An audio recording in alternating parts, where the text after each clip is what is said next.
Hello students, कैसे हैं आप सब। पूरी आशा करती हूँ कि स्वस्थ होंगे, मस्त होंगे। आज इस वीडियो में हम क्या करने वाले हैं, आज इस वीडियो में हम करने वाले हैं क्लास 10th का सिविक्स का chapter gender, religion and caste. ये चैप्टर आपको बहुत आराम से समझ में आ जाएगा क्योंकि कहीं ना कहीं आप gender, religion, caste based discrimination से फैमिलियर हैं। आपने इसे सोशल मीडिया पर, अपने क्लासरूम में और अपने घर में कहीं ना कहीं डिस्कस ज़रूर किया होगा। ठीक है, तो आज हमारा पहला जो टॉपिक है वो है जेंडर। ठीक है, जेंडर डिस्क्रिमिनेशन समझना है, प्लस हमें क्या समझना है कि ये कैसे क्रिएट होता है, इसको कैसे ख़त्म किया जाता है और जेंडर पॉलिटिक्स के साथ कैसे जुड़ा हुआ है। समझ में आया आपको। सबसे पहले आप ये देखो, सेक्सुअल डिवीजन ऑफ लेबर, इसका मीनिंग भी समझना है और ये भी समझना है कि दिस इज द रीजन कि जिसकी वजह से जेंडर डिस्क्रिमिनेशन आपके समाज में पैदा होता है। आया समझ में। देखो, biologically male and female both are different, it's god gifted, कोई दिक्कत वाली बात नहीं है। शरीर से लड़का और लड़की अलग अलग होते हैं तो ये तो गॉड गिफ्टेड है, तो इसकी वजह से तो डिस्क्रिमिनेशन नहीं होगा। लेकिन दूसरी बात यह है, social expectation from women it's totally different about main, यानी लड़के और लड़कियों से अलग अलग समाज में एक्सपेक्टेशन रखी जाती हैं। लड़कियों से एक्सपेक्टेशन रखी जाती है कि घर का सारा काम करेंगी, झाड़ू पोछा, बर्तन, कपड़े, खाना, बच्चे संभालना। ठीक है, और लड़कों से एक्सपेक्टेशन रखी जाती है कि घर का सारा बाहर का काम करेंगे। ये जो एक्सपेक्टेशन है, सोशल एक्सपेक्टेशन, ऐसा नहीं है कि लड़के घर के बाहर का काम नहीं कर सकते, बिल्कुल कर सकते हैं, लेकिन जो उन्हें ये एक्सपेक्टेशन में रखा गया ना कि वही बाहर का कर सकते हैं, लड़कियां घर का ही करेंगी, तो इसकी वजह से डिस्क्रिमिनेशन शुरू हो जाता है। तो what is the meaning of sexual division of labour?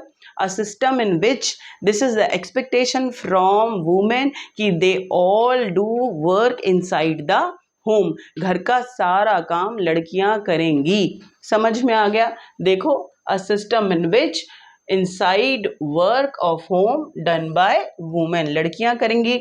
उनके क्या रिस्पॉन्सिबिलिटी हैं, देखो ज़रा, उन्हें फैमिली में वुमेन को क्या क्या काम करना है, टेलरिंग, लुकिंग आफ्टर चिल्ड्रन, ठीक है, कुकिंग, क्लीनिंग, वॉशिंग, है ना, कपड़े धोना, बर्तन मांजना, खाना बनाना, बच्चों को पालना, टेलरिंग, सब काम लड़कियां करेंगी। अच्छा, अब मेरी बात समझो, क्या लड़कियां घर से बाहर काम नहीं कर सकती? बिल्कुल कर सकती हैं। शहरों की बात करूं तो लड़कियां शहरों में अगर पढ़ी लिखी हैं तो वो अलग अलग फील्ड में बहुत बेहतर प्रदर्शन करती हैं, मल्टीनेशनल कंपनीज में काम कर सकती हैं, इंजीनियर हो सकती हैं, डॉक्टर हो सकती हैं, टीचर हो सकती हैं। अगर मैं अनपढ़ की बात करूं शहर में औरत की, अगर इलिटरेट है तो एज अ डोमेस्टिक हेल्पर वो दूसरों के घर में काम करती हैं। लेकिन लड़कियां घर जाके, चाहे पढ़ी लिखी हैं या अनपढ़ हैं, बाहर जाकर काम कर सकती हैं। अब हम मेल की बात कर लेते हैं। क्या मेल घर का काम नहीं कर सकते? उन्हें खाना बनाना नहीं आता? बिल्कुल आता है। आप होटल में देखो, एनसीईआरटी में साफ लिखा हुआ है कि जितने भी बड़े शेफ हैं वो कौन है? मेल। पैसा मिल रहा है तो खाना बनाने के लिए तैयार हैं। इसी तरीके से जो बड़े टेलर हैं, जो अच्छे अच्छे ब्रांड के कपड़े सिलते हैं, कौन है?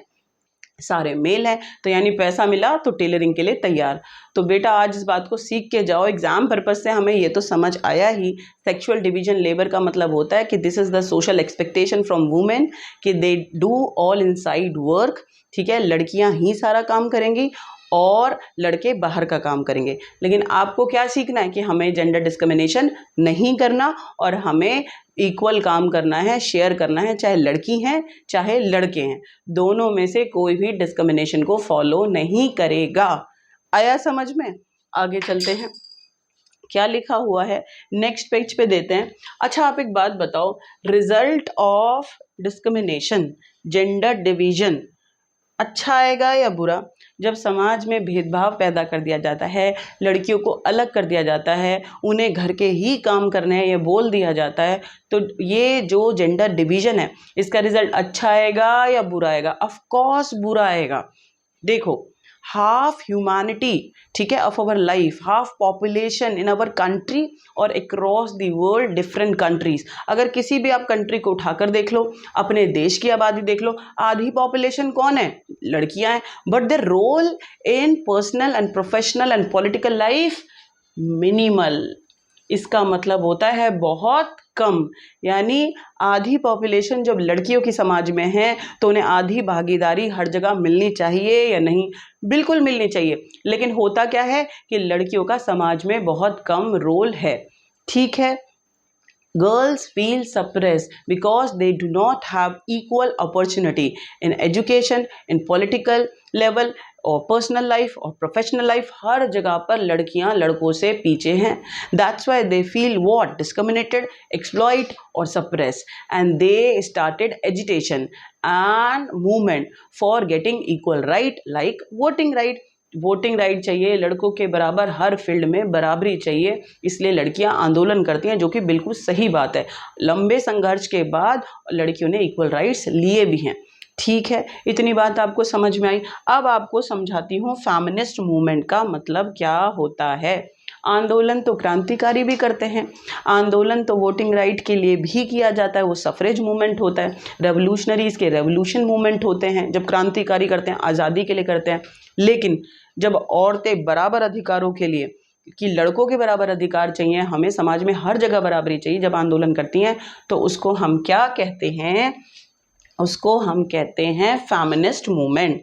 When radical women come together and started struggle on a large scale, ठीक है, एजिटेशन करें, मूवमेंट करें, तो फिर ऐसे आंदोलन को हम क्या कहते हैं? फेमिनिस्ट। क्यों फेमिनिस्ट मूवमेंट क्यों कहते हैं? क्योंकि वो बराबरी के अधिकार चाहती हैं, लाइक मेन। समझ में आया? When radical women started struggle to getting equal right like men, these movement we known as radical movement। आपको अब ये समझ में आ गया होगा फेमिनिस्ट मूवमेंट कहते हैं। समझ में आया? आगे चलते हैं। अच्छा, मैंने आपको ये तो बता दिया कि फेमिनिस्ट मूवमेंट, रेडिकल औरतें जब लड़ती हैं बराबर अधिकारों के लिए तो इसको हम कहते हैं फेमिनिस्ट मूवमेंट। लेकिन बताओ, क्या फेमिनिस्ट लड़कियां ही होती हैं? नहीं, लड़कियां भी हो सकती हैं और लड़के भी हो सकते हैं। अ मेन और women, those believe in equal right we known as feminist. वो लड़का या वो लड़की जो बराबर अधिकारों में विश्वास करते हैं उनको हम फेमिनिस्ट करते हैं। आप मुझे कमेंट सेक्शन में ज़रूर बताना कि आप फेमिनिस्ट हैं या नहीं हैं। बिल्कुल होना चाहिए। समझ में आया? पढ़ाई भी करो और सीखो भी। This chapter create bye NCERT for your awareness. Exam में तो आप झंडे गाड़ ही लोगे, जब पढ़ेंगे तो लिख के आएंगे ही, पूरे नंबर लाएंगे, लेकिन हमें अवेयरनेस भी होनी चाहिए अपने समाज के बारे में। आई बात समझ में? सी दिस पिक्चर एनसीईआरटी के अंदर है, बहुत इंपॉर्टेंट पिक्चर है। परसेप्शंस ऑफ आइडल वुमेन, एक आदर्श वुमेन कैसी होनी चाहिए, देखना जरा कैसी होनी चाहिए। घर भी संभाल ले, ठीक है, और झाड़ू पोछा बर्तन ये सारे सिंबल दे दिए, बोझा सारा ढोले, ब्यूटी भी मेंटेन करनी है, खर्चा भी मेंटेन करना है, ओ हो, ठीक है, पूजा पाठ भी करना है और जॉब पे भी जाना है। उफ, आप सोच के देखो, अपने आप से बात करके देखो, क्या लड़कियों पर ज़्यादा प्रेशर है या नहीं है? बिल्कुल है। घर भी संभालती हैं, बाहर का काम भी करती हैं। वर्किंग आवर ज़्यादा हुए या नहीं हुए? बिल्कुल हुए। जब भी मैं इस क्लास को डिस्कस करती हूँ ना, इस टॉपिक को, जेंडर को, तो थोड़ा सा बॉयज़ को लगता है कि मैम ना फीमेल है और फीमेल को सपोर्ट कर, नहीं, आई कंडेम दिस थिंग कि लड़का और लड़की अलग अलग होते हैं, बिल्कुल एक साथ होने चाहिए, बराबरी का अधिकार होना चाहिए, दोनों को बराबर अपॉर्चुनिटी मिलनी चाहिए। लेकिन साथ में ये मानना पड़ेगा कि समाज में ऐसे कॉन्सेप्ट हैं, ऐसे एस्पेक्ट्स हैं ओल्ड, जिसकी वजह से लड़कियों का वर्क प्रेशर ज़्यादा है, ये आपको मानना पड़ेगा। ठीक है, बाकी इच्छा आपकी ना माने, लेकिन फिर भी मुझे पूरा विश्वास है इस बात का कि आप समझेंगे कि लड़कियां लड़कों से पीछे हैं और काम में देखें तो लड़कों से ज़्यादा काम करती हैं। वर्किंग आवर आप कैलकुलेट करो, लड़का सिर्फ जॉब करके बाहर से आ जाएगा, ठीक है, और घर में फिर आराम से, उसके वर्किंग आवर सिर्फ उसके ऑफिस तक है, लेकिन लड़की के बाहर जाके कमाना भी है और घर भी संभालना है। और उसके बाद क्या सुनना है? आप अपने घर में ये नॉर्मल डायलॉग सुन लेते होंगे, पूरे दिन करती क्या हो, है ना? चलो, अब लड़कियों को ना थोड़ा सा अच्छा लगेगा, तसल्ली लगेगी। देखें क्या लिखा हुआ है, आपको ये पता है कि most of the countries across the world male dominant, ज़्यादातर जो कंट्रीज़ हैं मेल डोमिनेंट हैं।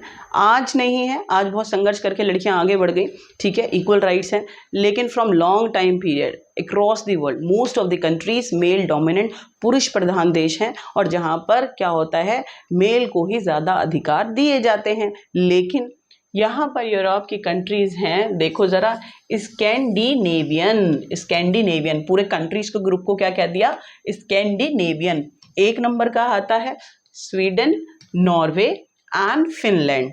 Sweden, Norway and Finland, these are the countries where in society role or contribution of women is high as compared to male। लड़कियों का contribution समाज के अंदर, jobs में, फैमिली में ज़्यादा होता है और ज़्यादा पढ़ी लिखी होती हैं। लगा थोड़ा सा अच्छा? बिल्कुल लगना चाहिए कि कुछ कंट्रियां ऐसी हैं जहां पर लड़कों से ज़्यादा लड़कियां आगे हैं। देखो, मैं सिर्फ इस बात को कह रही हूँ कि चाहे लड़कियां हैं या लड़कियां, हर कंट्री में दोनों को जेंडर डिस्क्रिमिनेशन तब खत्म होगा जब बराबर का अधिकार मिलेगा। ठीक है, ये एक नंबर के लिए आता है कि नॉर्वे, स्वीडन और फिनलैंड में क्या है, लड़कियों की भागीदारी लाइफ के अंदर, सोशल लाइफ के अंदर ज़्यादा है। चलो, अब थोड़ा सा आपको 5 नंबर का क्वेश्चन दिखाते हैं, बहुत इंपॉर्टेंट है। Women are lag behind man, ठीक है। Women receive disadvantages, discrimination in our society. लड़कियां लड़कों से पीछे हैं, शोषण को सहती हैं और हर फील्ड में सहती हैं। मैं आपके सामने पूरा 1 बाय 1 समझाऊंगी कि लड़कियां लड़कों से पीछे हैं, ठीक है। देखें कहाँ कहाँ पीछे हैं, ध्यान से आप इस बात को समझेंगे कि women are lag behind as compared to male। देखो, women still lag behind men despite some improvement since independence। देखो, ये तो मानना पड़ेगा, आज आज़ादी को 76 साल हो गए। इन सालों में government take lot of step to improve and establish security for women. लड़कियों के लिए पूरी कोशिश करी है और काफ़ी इम्प्रूवमेंट हुए। स्टिल इतना सब कुछ करने के बाद लड़कियां अब भी पीछे हैं। तो देखें कहाँ कहाँ पीछे हैं और क्यों पीछे हैं। Ours is still a male dominated, सबसे बड़ी मुसीबत भैया है male dominated. It is written in our constitution we all are equal, हम सब बराबर हैं। फिर भी लेकिन जब हम प्रैक्टिस करते हैं तो मेल डोमिनेंट है, यानी पुरुष प्रधान देश है। लिखा है कॉन्स्टिट्यूशन में कि बराबर हैं, लेकिन जब हम प्रैक्टिस में, लाइफ में हैं, तो एक्सपेक्टेशन लड़का लड़की से अलग अलग है और ये एक पुरुष प्रधान देश है भारत। मैं बिल्कुल आपको जिम्मेदारी से ये बात बता रही हूँ कि प्रैक्टिकली जब देखते हैं तो भारत एक पुरुष प्रधान देश है। आंसर में आप लिख कर आएंगे, अगर ऑब्जेक्टिव आएगा कि हाँ इक्वालिटी बिफोर लॉ, सब बराबर है, लेकिन हम प्रैक्टिकल बैकग्राउंड पे देखेंगे तो क्या है कि लड़कियां लड़कों से पीछे हैं। कैसे पीछे हैं वो मैं आपके सामने रख रही हूँ, जरा सुनना। लिटरेसी रेट, देखो भैया, अगर लड़कियां या कोई भी कम्युनिटी, शेड्यूल कास्ट है या और कोई जाति है, कोई धर्म है, जो भी पढ़ा लिखा नहीं होगा वो अपने आप पिछड़ जाएगा। अब लड़कियों को देखें, अगर हम टोटल जितनी भी भारत में औरतें हैं 100% में से सिर्फ 54% पढ़ी लिखी होती हैं, और जो मेल हैं, मैन हैं, वो कितना 76% पढ़े लिखे होते हैं। हुई ना लड़कियां पीछे, 54% जो लड़कियां हैं वो पढ़ी लिखी होती हैं, 76 लड़के पढ़े लिखे होते हैं, तो लड़कियां पिछड़ गई। ठीक है, ऐसा नहीं है कि लड़कियों का 10th का रिजल्ट खराब आया था, नहीं ऐसा नहीं है, लेकिन 10वीं तक उन्होंने अच्छा प्रदर्शन करा। लेकिन जो पेरेंट्स होते हैं ना, वो अपने बेटे के हायर एजुकेशन में ज़्यादा बिलीव करते हैं कि लड़कियों को 10वीं 12वीं करा दी, ठीक है, थोड़ा बहुत लिखना पढ़ना सीख गई हैं, अभी हायर एजुकेशन लड़कों की प्रेफर करते हैं। इस वजह से लड़कियों का जब हम परसेंटेज देखते हैं तो लिटरेसी रेट गिर जाता है। समझ में आया आपको? आगे देखते हैं क्या लिखा हुआ है। No wonder the proportion of the women among the highly paid and valued job is still very small. भैया जब पढ़ी लिखी नहीं थी तो हायर पोजीशन पे कहाँ से जाएंगी। मैं ये बिल्कुल नहीं कह रही हूँ कि लड़कियां हायर पोजीशन पे नहीं हैं, बट नंबर बहुत कम है। ज़्यादातर जो लड़कियां हैं वो हायर पोजीशन तक नहीं पहुँच पाती, वेरी स्मॉल नंबर, बहुत कम लड़कियां ही हायर पोजीशन पर पहुँच पाती हैं। इतनी बात आपको समझ में आ गई। आगे चलते हैं, यानी लिटरेसी रेट में पीछे हैं, हायर पोजीशन में पीछे हैं, और कहाँ पीछे हैं आप इस बात को देखो। द इक्वल रिम्यूनरेशन एक्ट 1976, आपको पता है 1976 में एक लॉ आपके कॉन्स्टिट्यूशन में ऐड कर दिया गया। According to it equal wages for equal work, लड़का या लड़की जो भी एक जैसा काम करते हैं उन्हें एक जैसी सैलरी मिलेगी। ये नियम है, ये कानून है। बावजूद जब हम प्रैक्टिकली देखते हैं तो लड़कियों को लड़कों के मुकाबले हर फील्ड में कम पैसे मिलते हैं। Sports, cinema, teachers, doctor, engineer, किसी भी फील्ड में लड़कियां एक जैसा काम करती हैं पूरा, लेकिन सैलरी लड़कों को ज़्यादा मिलती है। आप सिनेमा को उठा के देख लो, एक्टर और एक्ट्रेस, जब पहले ही सीन में जब नाम आते ना तो पहले एक्टर का आता है, एक्ट्रेस का नहीं आता, ठीक है। और आप उनको जो भी पेमेंट मिलता है उन्हें कंपेयर कर लेना, एक्ट्रेस का कम होता है। बात समझ में आई कि लड़कियों को सेम काम करने पर भी सैलरी कम मिलता है। और अगर आप वर्किंग आवर देखेंगे, मैं पहले ही समझा चुकी हूँ, लड़कियों के वर्किंग आवर ज़्यादा होते हैं। तो गलत है या नहीं? लिटरेसी रेट में पीछे, वेजेस में, सैलरी में पीछे, हायर पोजीशन में पीछे। तो लड़कियों को थोड़ा सा बुरा लग रहा है, लगना भी चाहिए, और आपको अवेयर होना चाहिए कि पढ़ना बहुत ज़रूरी है और ये डिस्क्रिमिनेशन ख़त्म होना ज़रूरी है। चलो आगे चलते हैं, क्या लिखा हुआ है। In many part of parents prefer to have son and they find the way to girl child aborted. Abortion, अब ये सोच के देखो, पढ़ना, सैलरी, ये तो दूर की बातें हैं, लड़कियों को गर्भ से, माँ के पेट से ही डिस्क्रिमिनेशन देखना पड़ता है। Most of the parents prefer boy child, बेटा चाहते हैं और वो डिटर्मिनेशन करा लेते हैं। चेक कराने के बाद जब उन्हें लगता है कि लड़की है तो उसका अबॉर्शन करा देते हैं, उसे दुनिया में आने ही नहीं देते। तो चाइल्ड सेक्स रेशियो में भी लड़कियां पीछे हैं।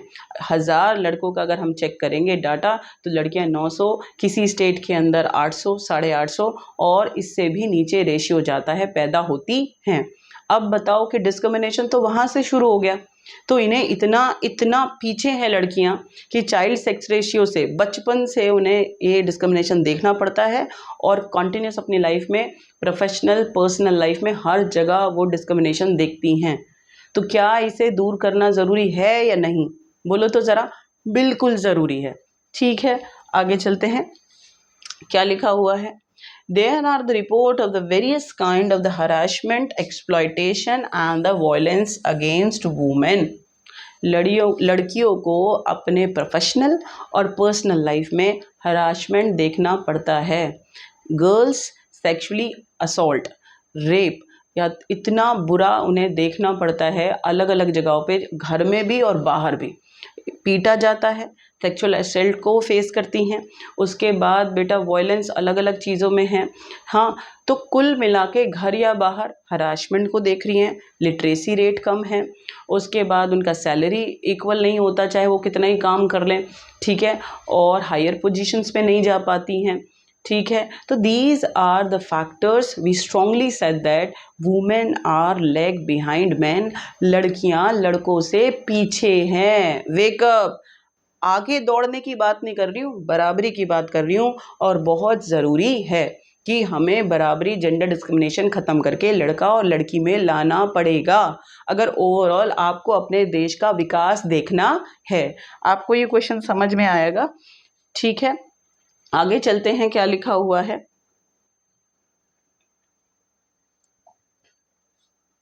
Women political representation. देखो, आज आप एक बात समझो कि अगर किसी भी community, those communities lag behind in our society, like schedule caste पीछे रह गए, शेड्यूल ट्राइब पीछे रह गए, लंबा संघर्ष करा है, आज़ादी से पहले बहुत बुरी हालत थी, आज भी बहुत इन्हें फेस करना पड़ जाता है। इसी तरह औरतों की हालत है, लंबा संघर्ष करा, घूंघट में रही हैं, पढ़ी लिखी नहीं थी, वोटिंग राइट नहीं था। लेकिन अगर पॉलिटिकल राइट्स हैं तो आप आवाज़ उठा सकते हैं और अपनी कम्युनिटी को आगे ला सकते हैं कि क्या समस्या है। और अगर आपसे पॉलिटिकल राइट्स भी छीन लिए जाएं तो कहाँ आवाज़ लगाओगे, सुनी ही नहीं जाएगी। तो पॉलिटिकल रिप्रेजेंटेशन होना ज़रूरी है। अब ये दुर्भाग्य की बात है, ये अनफॉर्चुनेट थिंग है क्या कि लड़कियों का, आप ये देखो, in India the proportion of the women in legislature, legislative assemblies में, स्टेट में और सेंटर में जहाँ कानून बनते हैं वहाँ लड़कियों का प्रेजेंटेशन बिल्कुल कम है, लो है। समझ में आया? यानी राजनीति में लड़कियों की भागीदारी कम है, सेंट्रल लेवल पे भी, ठीक है, लोकसभा के अंदर और जहाँ पर एमपीज़ होते हैं, और स्टेट लेजिस्लेटिव असेंबलीज़ में भी जहाँ पे एमएलए होते हैं जो देश को डिसाइड करते हैं, सोचते हैं, समझते हैं, लोगों की तरफ से कानून बनाते हैं विकास के लिए। लेकिन लड़कियों की भागीदारी है ही नहीं, नाम मात्र की है। मैं अभी आपको दिखाती हूँ। और जब वो वहाँ बैठेंगी ही नहीं तो फिर उनके बारे में बात कौन करेगा? देखो भाई, जिसको चोट लगती है ना, दर्द उसी को महसूस होता है, वही दवा ढूंढेगा। अगर लड़कियों की परेशानी है तो लड़कियां ही पार्लियामेंट में बात करेंगी उसके बारे में। ठीक है, मैं ये नहीं कह रही हूँ कि लड़के नहीं कर सकते या वो सेंसिटिव नहीं होते, बिल्कुल होते हैं, काफ़ी काफ़ी करेंगे। बट मोस्ट ऑफ एक पूरी कम्युनिटी अपने बारे में बात करती है। शेड्यूल कास्ट अपनी समस्याएं रखेंगे, वुमेन अपने बारे में रखेंगी, शेड्यूल ट्राइब्स अपने बारे में रखेंगे और जनरल अपने बारे में। कोई दिक्कत वाली बात नहीं है। जब पार्लियामेंट में लड़कियां हैं ही नाम मात्र के लिए तो उनकी बात आगे बढ़ाए कौन? देखो जरा, for example the percentage of the elected women members in Lok Sabha. बेटा, लोकसभा के अंदर सिर्फ 14.36, 100% में से आप ये देखो सिर्फ 14.36% ही सीटों पर लड़कियां हैं पार्लियामेंट में। और स्टेट लेजिस्लेटिव असेंबलीज में, ठीक है, अलग अलग स्टेटों में सिर्फ 5% से भी कम, बिल्कुल ना के बराबर, 100 में से सिर्फ 5%। अब 100 में से सोचो सिर्फ 5 अगर बैठी हुई हैं, ठीक है, स्टेट लेजिस्लेटिव असेंबलीज में, तो फिर उनकी सुनेगा कौन? उनकी आवाज़ को तो आराम से दबा दिया जाएगा। समझ में आया आपको कि वुमेन रिप्रेजेंटेशन और participation in central level, in state legislative assemblies, in state level, हर जगह लड़कियों का पार्टिसिपेशन लोकतंत्र में, राजनीति में कम है, जो कि बिल्कुल भी अच्छी बात नहीं है। तो लड़कियों को ये समझ लेना चाहिए कि हमें अगर आगे बढ़ना है तो हमें अपना पॉलिटिकल एम्पावरमेंट भी बढ़ाना पड़ेगा। ठीक है भैया, समस्या है तो समाधान भी है। लड़कियां तो पिछड़ गई, literacy, child sex ratio, higher position, wages, हर तरीके से पीछे हैं। Harassment in society, in the personal life as well as in the professional life, हर तरीके से पीछे हैं। अब इसका समाधान कैसे निकलेगा? मैंने कहा कि राजनीति में आना ज़रूरी है, तभी अपनी समस्याओं को रखेंगी, तभी उनका सलूशन निकलेगा। देखें क्या है सलूशन फॉर वुमेन। क्या सलूशन है? 1/3 seats in local government bodies, पंचायतों में भी और म्यूनिसिपालिटीज़ में भी। गवर्नमेंट ने बिल्कुल ठीक डिसीजन लिया, बहुत अप्रिशिएट करने वाली चीज़ है। आज कॉन्स्टिट्यूशन में ये साफ लिखा हुआ है 1/3 seats reserve for women candidate in local panchayat, in rural area and municipalities in urban area. शहरों में म्यूनिसिपालिटी जो लोकल गवर्नमेंट का हिस्सा है, यहाँ पर 1/3 सीट्स रिजर्व्ड हैं औरतों के लिए, और गांव में पंचायतों में लड़कियों के लिए 1/3 सीट्स रिजर्व्ड हैं। यानी आज 10 लाख से ज़्यादा चुनी हुई औरतें, ठीक है, लोकल गवर्नमेंट में लीडर की तरह एज ए एडमिनिस्ट्रेटिव काम कर रही हैं। तो बहुत अच्छी बात है कि उनकी भागीदारी बढ़ रही है। इतनी बात आपको समझ में आ गई। Women organisation and activist have been demanding the similar reservation. कहाँ उन्हें सिमिलर रिजर्वेशन चाहिए? स्टेट लेजिस्लेटिव असेंबलीज में और लोकसभा में। देखो, लोकल गवर्नमेंट में तो 1/3 सीटें रिजर्व्ड हो गई, किसके लिए? औरतों के लिए। अब similar demand by women activist, ठीक है, उन्होंने क्या कहा है, लोकसभा में भी हमें औरतों को 1/3 सीट रिजर्व चाहिए, और हमें स्टेट लेजिस्लेटिव असेंबलीज में भी क्या चाहिए, 1/3 सीट्स रिजर्व चाहिए औरतों के लिए। बहुत अच्छी बात है। बट दिस बिल, ठीक है, not pass in parliament almost 1 decade, शायद इससे भी ज़्यादा टाइम हो चुका है। 10 साल से ये बिल लोकसभा में लटका हुआ है, पास नहीं हुआ।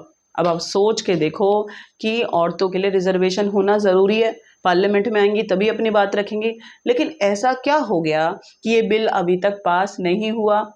सीधी सी बात है। अब आपको एक पिक्चर पे लेके चलते हैं, आपको समझ में आ जाएगा। ठीक है, कोई दिक्कत नहीं होनी चाहिए। एनसीईआरटी का पिक्चर है, ये पार्लियामेंट है, और पार्लियामेंट के गेट्स पर ये जो इलेक्टेड रिप्रेजेंटेटिव हैं मैन, इन्होंने इसको स्टक कर लिया, ऑब्स्टेकल क्रिएट कर दिया औरतों के लिए। क्या वो गेटों पे खड़े रहते हैं कि औरतें ना आए? ठीक है, नहीं, ऐसा कुछ भी नहीं है। लेकिन पार्लियामेंट में number of representative, elected representative man ज़्यादा हैं, और जब मैन ज़्यादा हैं तो औरतों का बिल कहाँ से पास होने देंगे? सोच के देखो। ठीक है, तो 10 साल से ज़्यादा ये बिल इसलिए लटका हुआ है क्योंकि पार्लियामेंट में number of elected representative mail staff ज़्यादा है, और जब मेल ज़्यादा है और जब वुमेन से रिलेटेड बिल पास होने के लिए आएगा तो वो कानून नहीं बन पा रहा। ये सबसे बड़ा मुद्दा है।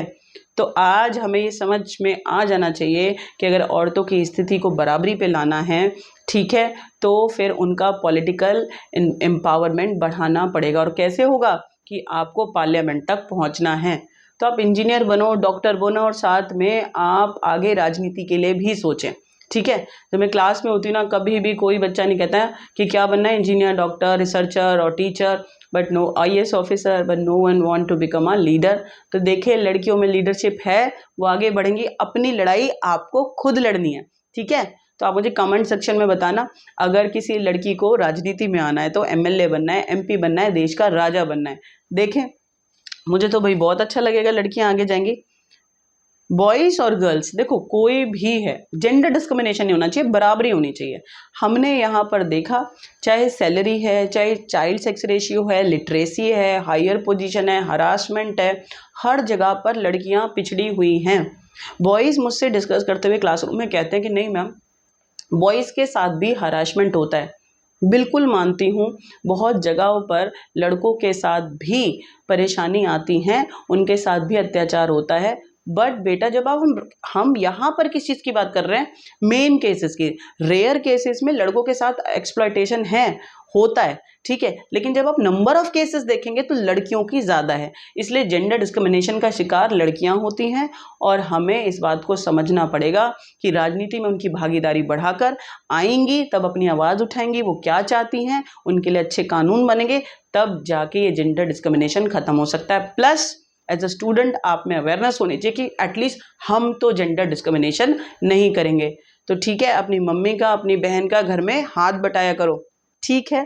बात समझ में आ गई? तो मेरे नेक्स्ट वीडियो के लिए आप तब तक के लिए इसको पढ़ते रहो, खुश रहो, मस्त रहो, ठीक है।